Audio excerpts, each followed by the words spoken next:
stuff. Hello, this is Madelyn Bass, and I'm the host of So Real with Madelyn, where we keep it real daily by creating greater lifestyles, by changing our status and raising our standards. Today is Doctor Day. I forgot to go back to the neurologist in Tyler, and we're going to discuss my MRI. So I'm going to be positive and say that since he hasn't called me himself, or the nurse or the doctor, that it's a good report. And but at least hopefully and prayerfully he'll have some answers for me. Also, this is day 2 of the OXZGEN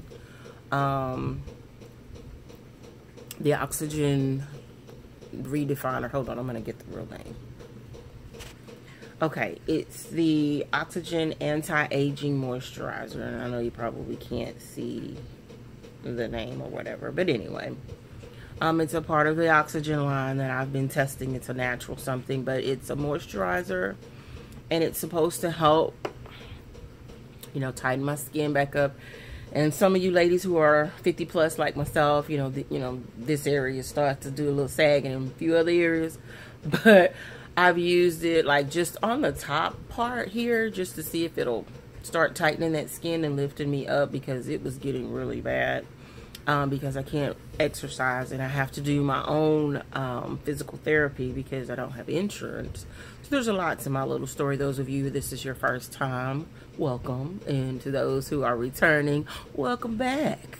So, but yeah, it's been a really good journey. This OXZGEN product has been very, very helpful.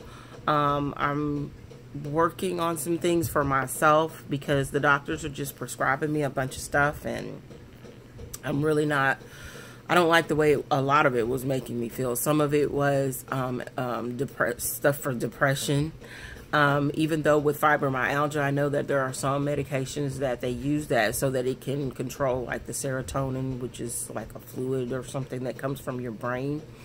And it helps you to rest, sleep at night. For me, I take the Lyrica, which is to control my seizures, and I have them at night because I get really hot, and heat seems to trigger my seizures. Heat, stress, anxiety, even if I'm extremely happy, like if I'm laughing too hard, there's a pressure point that comes on the side of my head, and I literally have to be conscious of that.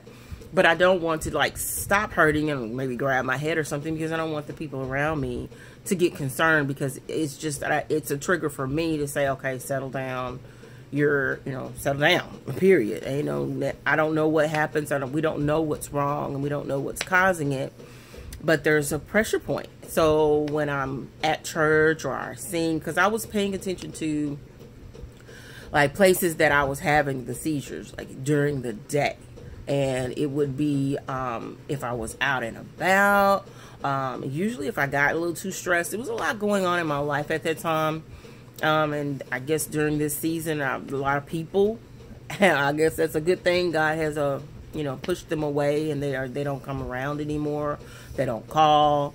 And that's cool with me, because that, situations like this help you to see who your friends really are, who really does care about you. Even if you don't show up, but you call or you text, because I'm really okay with the non-socialing kind of thing. Like, I'm not that person who has to have people around me all the time. But I love people. I love helping people. I don't like the complaining and the whining about your life and you haven't done anything or not trying to do anything to change it. Like, those types of people work my nerves. So, yeah. And so, you ever, are any of you that go-to person? That person who everybody talks to, everybody calls when they got problems. They don't want anything from you. They just want you to listen. And I'm not a paid psychologist or psychiatrist, so I don't get paid by the hour. So, you're that friend. You're just that designated friend that just listens and allows that person to get it out of them. And, that's cool too. And I can offer prayer, but, most of the time they're like, well, I'm good. Thank you. Just keep me in your prayers. Yours. Don't pray with me. Don't let me know, but like, keep me in your prayers. I'm like, well, how will you know if your prayer is being answered? I know God knows what's wrong, but if you're asking me to pray for you and you want me to pray for a specific something, then you need to help me to be a little bit more definite with that. But anyway, I'm Madelyn. This is So Real. And this is 5 Minutes with Madelyn. Have a wonderful day. And I'll let you know about the doctor.